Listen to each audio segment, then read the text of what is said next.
no lenders had ever done a PPP loan. There was more demand in one weekend than they'd had in the last 15 years combined. We tweaked our mission from fueling the American dream to saving the American dream.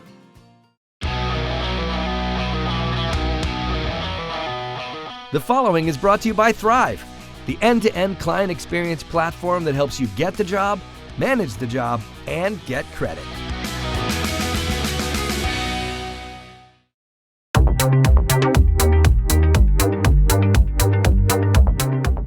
Welcome to Winning on Main Street. This is Gordon Henry. Thanks for joining us. The American economy is built by small business people, local business people who want to work for themselves and build something successful. And today we're fortunate to be speaking with Brock Blake, the CEO of Lendio, a lending company that delivers online services where money is lent out to small businesses all across the country, and has been very involved in helping small businesses through the pandemic, facilitating government loans as well. So welcome, Brock. Thanks, Gordon. Appreciate you having me on. Great to have you. So Brock, why don't we just start with a little discussion about the company. We're going to talk about the PPP and the other government lending programs. And then finally, I want to talk a little bit about you. Does that sound good? Sounds good. Let's do it. So let's just start with the basics. What is Lendia? Yeah, so Lendio is the largest marketplace for business loans in the United States. So a marketplace, think Expedia for hotels or Yelp for restaurants. We do that for business loans. So we're not a lender ourselves. We have about 300 lending institutions across the country, from American Express, Bank of America, Cabbage, On Deck Capital, and others. And we offer every type of business loan product, from lines of credit, term loans, equipment loans, SBA loans, and so on. And so a business owner comes to us, fills out an application. We use technology to identify which lenders are the best fit. We submit that application to those lenders. They'll underwrite it and then send us back an offer or a decline. We present those offers to the business owner in a way they can comparison shop the rate, the term, the payment amount, and choose the loan product that's the best fit for them. It's a free service for small business owners. We make our money from the lenders who pay us when the loan closes.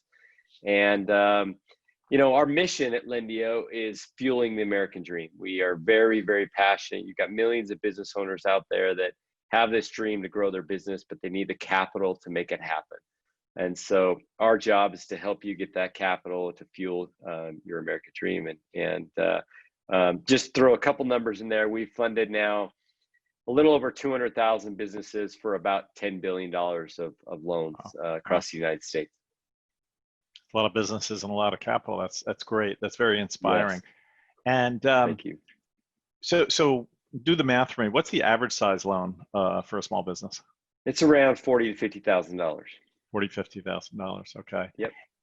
And how big are the businesses that you lend to? The government defines small businesses anywhere from, I think, 1 to 500 employees. Most of us think of it as 10 or 20 employees. What's your version of a small business? Yeah, I mean, it's primarily the 10 to 20 employees. We're really focused on Main Street, restaurant owners and landscapers and dry cleaners and those that need, that capital to fuel to grow their business.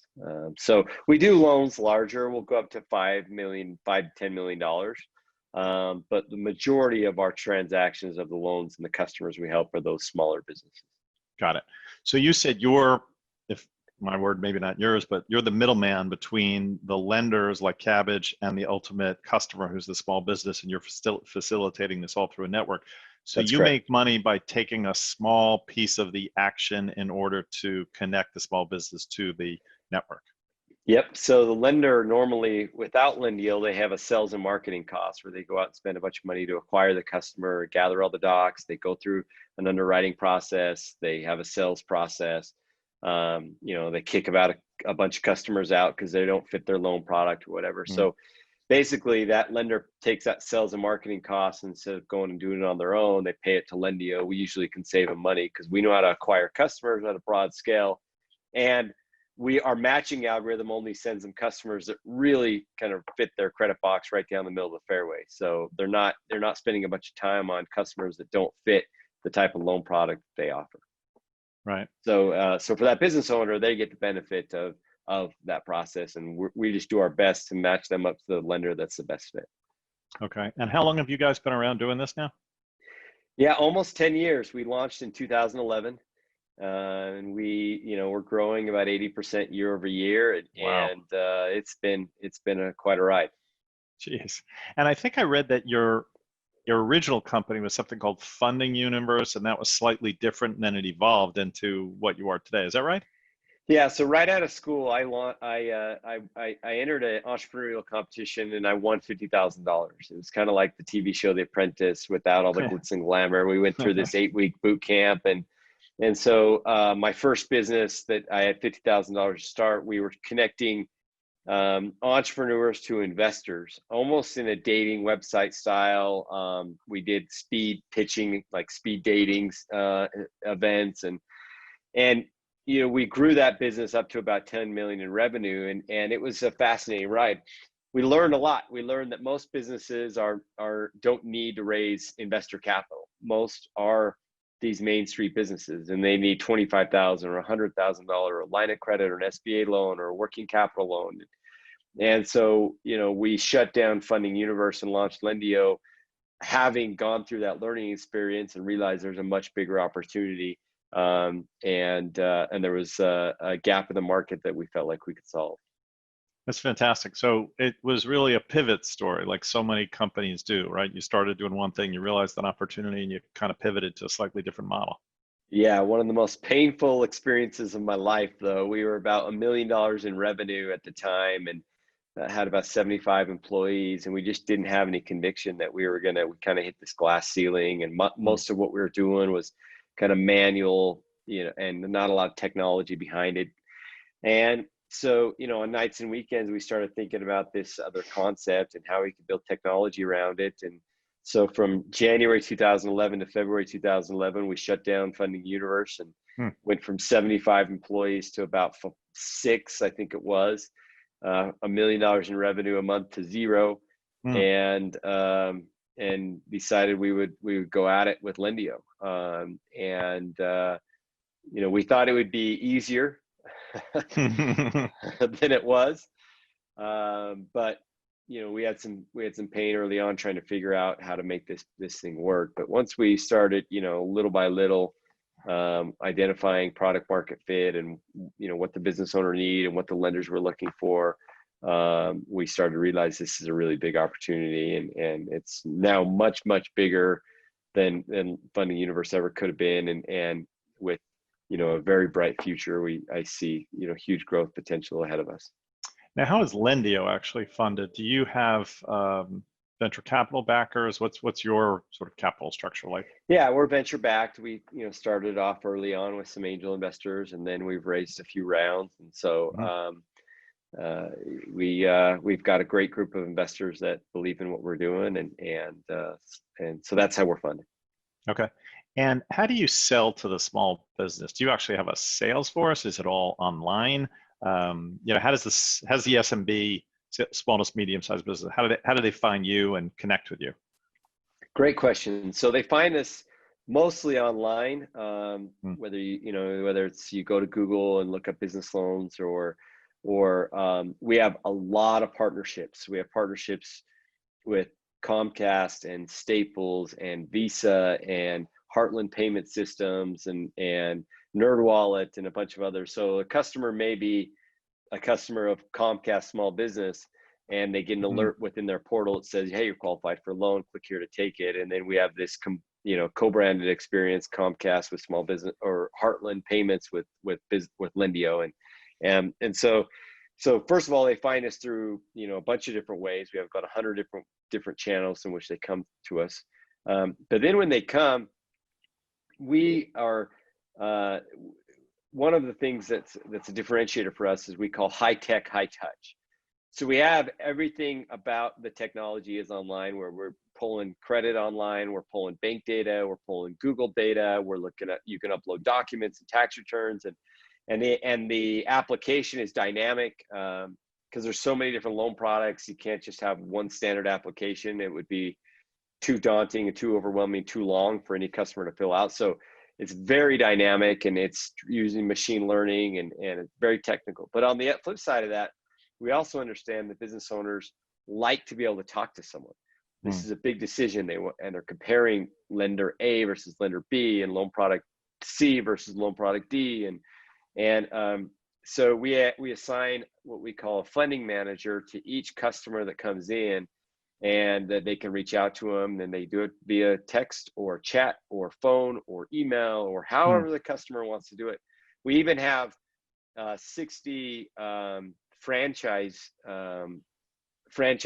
out throughout the United States that are in communities, and they'll meet face to face with the business owner if they want, working with accountants and attorneys and whatnot. So what we're trying to do is meet the customer where they want to be met, in the way that they want to be met. So we leverage that high tech, high touch to create what we believe is, a really positive customer experience, and hopefully shows by the thousands of 5-star reviews we have online. Fantastic. And how big is the company right now in terms of employees? How many employees do you have overall? I think we have about 550 total. Okay. A lot bigger than Funding Universe. Much bigger. Yes. Yes. Yeah. And I know you guys are, I think, based in Utah. Were you about to say that you have people all over the place, or just? Yeah. So our two main headquarters. We have our headquarters in just outside of Salt Lake City, Utah. We have an office in Long Island, just outside of the city in New York. And then, as I mentioned, we have about 60 franchisees out in communities across the country, whether that be in Houston, Texas, Erie, Pennsylvania, Pittsburgh, Florida, Arizona, and all over the country. Fantastic. Okay, we're going to get into the government loan program and what your role has been in that in just a second. We're going to stop for a quick break, and we'll be right back. This episode of Winning on Main Street is brought to you by Thryv, the end-to-end client experience platform that includes everything small business owners need to meet their customers' expectations. Thryv's award-winning and fully mobile interface delivers technology previously reserved for big business to the fingertips of small business owners nationwide. Thryv's built specifically for small business, but there's nothing small about what it can do. Thryv handles your entire customer experience, helping business owners reach more customers, stay organized, get paid faster, and generate online reviews, all from a single device or screen. To learn more about Thryv, visit winningonmainstreet.com and click on Get a Demo. When it comes to software to run your business, there's no comparison. Check out Thryv today.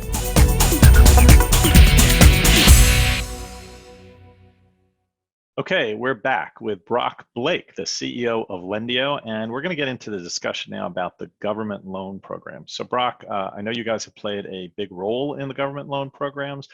Why don't you just tell us, where we are in this process? We had some prior guests on the show who talked about sort of the first wave of PPP. We're now entering a second wave. Tell us where we are in this process. Yeah, so we're at the tail end of what has been a just crazy ride with this PPP program, and where most businesses in the country have received their first original PPP loan. But because this pandemic continues to rage on, and there's not really any necessarily control or end in sight, what we're starting to see is that Congress is talking about the next wave of PPP loans, or next round. And I don't know if this is round 2 or if this is like round 5 or however you define it. But essentially what they're looking at is that to allow businesses the opportunity to take a second PPP loan. From what I understand, and it's not defined yet, but if I were to guess what it will look like, it will be based on need. So the business owner will have to show that they have had a negative decline in revenue, or some other form of need. It'll be targeted to certain industries and certain businesses. I do believe that it will, they'll create another very large opportunity similar to what we saw the first round, to allow businesses to get a second PPP loan if they qualify, meet that criteria. So we're talking trillions of dollars again? Well, the PPP loan program in round one was 640 billion, I believe it Okay. was, Okay. and they've gone through about 510 billion. Okay. So definitely they're going to use that 130 billion remaining. Hmm. I imagine they'll expand that by another, 150 billion or so. So I would, if I were a guessing man, now you never know. This is all dependent on Congress and what they debate and go through, but I would guess that this will be another, 2 to 300 billion that they'll make available for businesses to get a second round of PPP. Okay, so it's more about giving a second round of loans to the businesses that took part in the first wave or first round than it is finding new businesses to participate. Is that your? That's my understanding. Or and it might be new businesses that didn't get a PPP loan in round one. Okay. But they will make it so that if you already did get a PPP loan and you show that you are still in need, that you can qualify for a second PPP loan. Okay. And what's your role in the process? How do you Yeah, so play a role? we've helped 300 lending institutions to execute and offer PPP loans. In round one, we worked with community banks, credit unions, large national banks, non-bank lenders, and fintechs and CDFIs across the country. We enable them with technology. We bring them new customers. We gather all the documentation. We do some of the payroll validation, all of that information. It was a crazy ride. When all is said and done, so far we've funded over 100,000 PPP loans for about $8 billion. Wow. And, every step of the way, it was, no one, when we first started this thing, no lenders had ever done a PPP loan. There was more demand in one weekend than they'd had in the last, 15 years combined. And lenders that were targeting their own customers and borrowers that were at a significant disadvantage because their own bank was not an approved SBA lender or did not offer SBA loans or chose not to participate.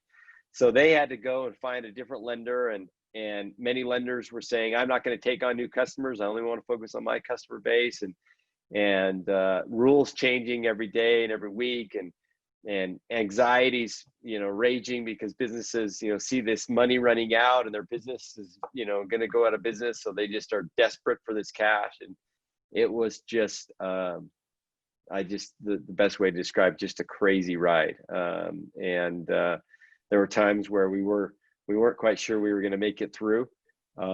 We had some lender challenges and some other things like that, but at the end, we tweaked our mission from fueling the American dream to saving the American dream. And that's really what drove us and helping those small business owners. And we kind of said towards the end is no business left behind, like helping even to the smallest businesses get access to a PPP loan. So now we're in the stage where people have to start worrying about repaying these loans. What's going to happen there? Are small businesses going to be asked to repay? Are there ways that they can avoid repaying? I know one of the pieces of the program was that 75% of the money had to go to employee wages, and then I think you could use the other 25% for things like rent or capital improvements. What's the status on the repayment? If you already got a PPP loan, you actually have to go through to your lender and apply for loan forgiveness, and you have to be able to submit the documented expenses on how you spent the money. As you mentioned, 75% of it towards payroll, another 25% towards qualified expenses, which include mortgage interest and utilities and some other things like that. Once you apply, any of the expenses that were used for those items will be completely forgiven, and you won't have to pay those loan back, that portion of the loan back. If there are expenses that you use that don't fall under that category, then they will turn into a traditional loan that you pay back. I think it's over 5 years at a very, very low rate, amortized over that time. So the business owner, if you haven't yet, make sure that you start putting together your expenses that meet that criteria. You should hear from the lender that offered you the PPP loan on the steps and process to go and apply for that forgiveness.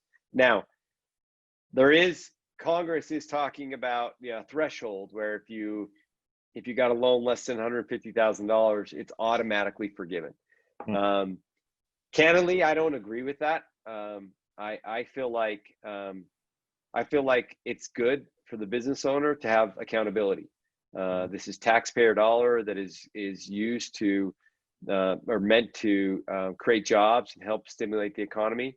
And I do believe in the most simplified loan forgiveness application you could possibly have. I don't think it makes sense to have business owners spending hours on end trying to go through that process. But I do think it's healthy to have accountability, to have them come back and show the expenses and that it was used in a proper manner, especially since with PPP, and the goal is to get money deployed so quickly that as you've seen in the reports, there have been a lot of reports of fraud or misuse or other things like that. And I do think that forgiveness check will help to prevent and reduce some of that, or require them to pay it back, which will be good for our national financial status. Yeah, absolutely. Speaking of that, and we did hear some of those stories about the LA Lakers Los Angeles Lakers basketball team getting loans, and Ruth's Chris Steakhouse, and some of those I think were returned and some weren't. What's your view on if you were a teacher who had to grade the class, and the class was the PPP program, would you give it an A, a B, a C? How would you grade the program, and why? Yeah, I mean, I give it a B. Mm-hmm. I think it accomplished what it was intended to accomplish. Mm. I do think that the program was changing every single day.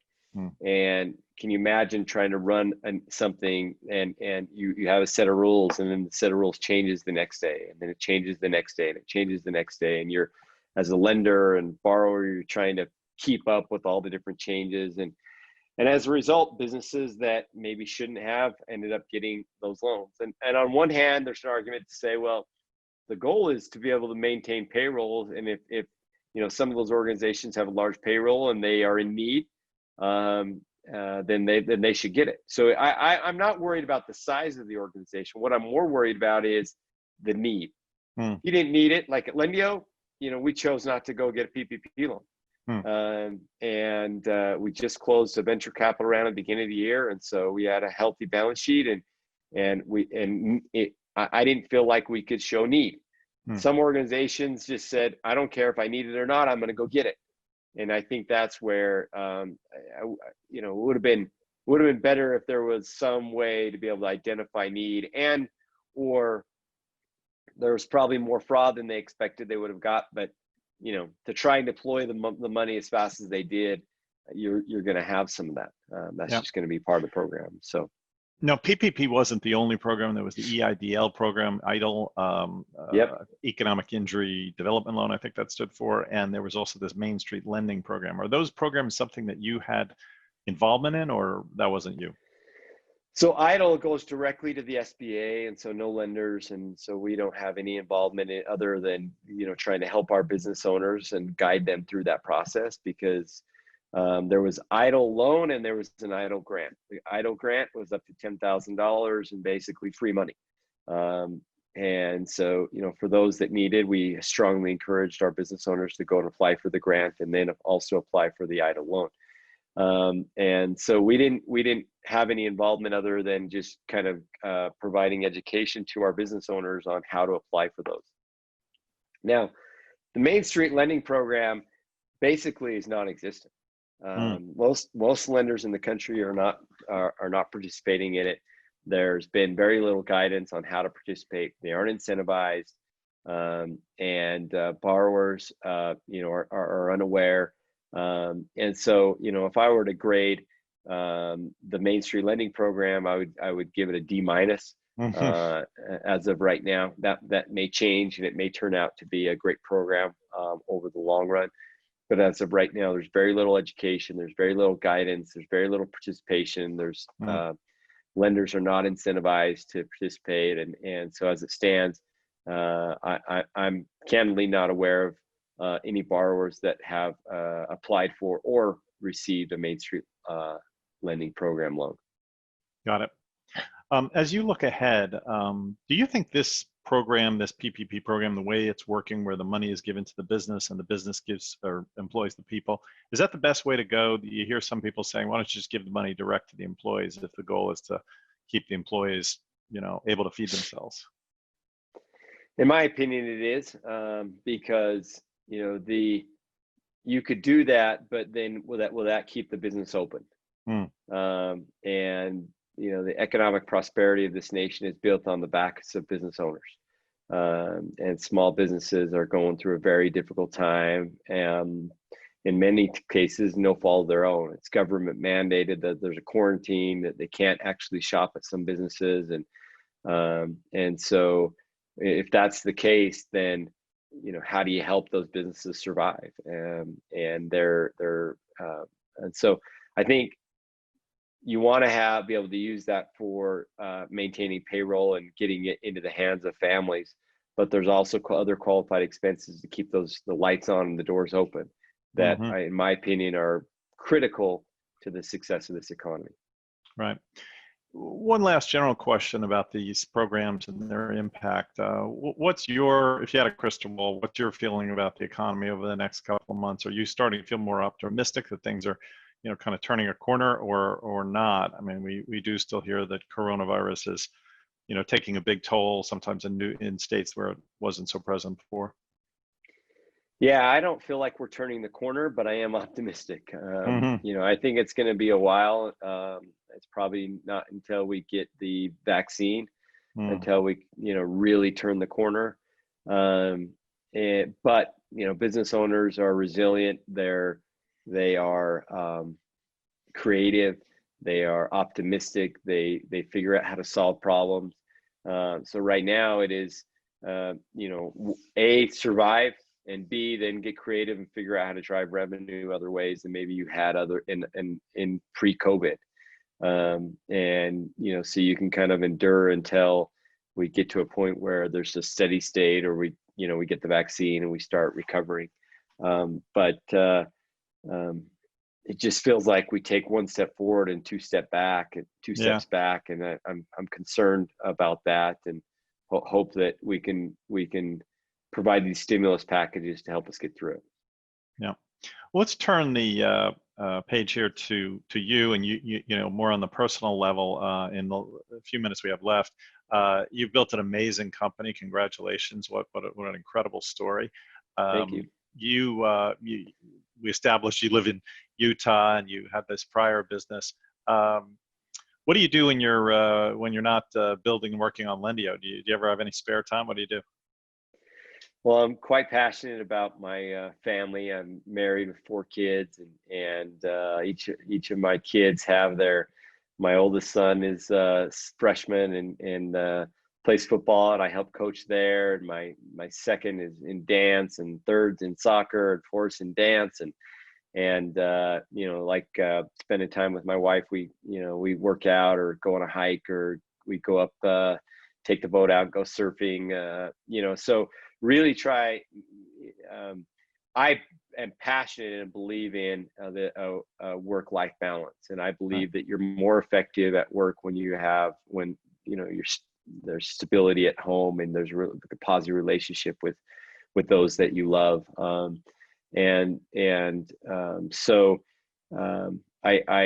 It always isn't as much time as I would like because the demands of growing a business. But I am trying really, I create a schedule where, I get in my morning, personal study and meditation, my morning workout. And then, I hit it hard and at the office, and then, really try and set aside time in the evenings to spend time with my family. So we love to travel, and I'm, sports. I road bike and mountain bike, and I played soccer in college, and so those things are really important to me, and feel I create balance and durability for building it for the long haul. That's fascinating. I got to ask you one more question. If you're Yeah. doing meditation and working out and all that great stuff in the morning before you go to work, well, are you a super early morning guy? You wake up very early? How do you do all that? Yeah. Yeah, it's an early morning. It's usually 5:30 in the morning. I Wow. mean, it's not crazy early. I mean, some That's, people get up earlier than that, but yeah, I mean, I have a personal. I've tried to create this strategic calendar of my life, right? Where mm, what are the things that are important to me, and how do you fit it in, and my, again, personal spiritual study or meditation is important to me, and I get that done in the morning, and it just really helps me think and creates I don't know, I think mental strength, emotional strength, some of those things, and then getting a workout in is again, just helps me clear my mind. I'm a competitive person.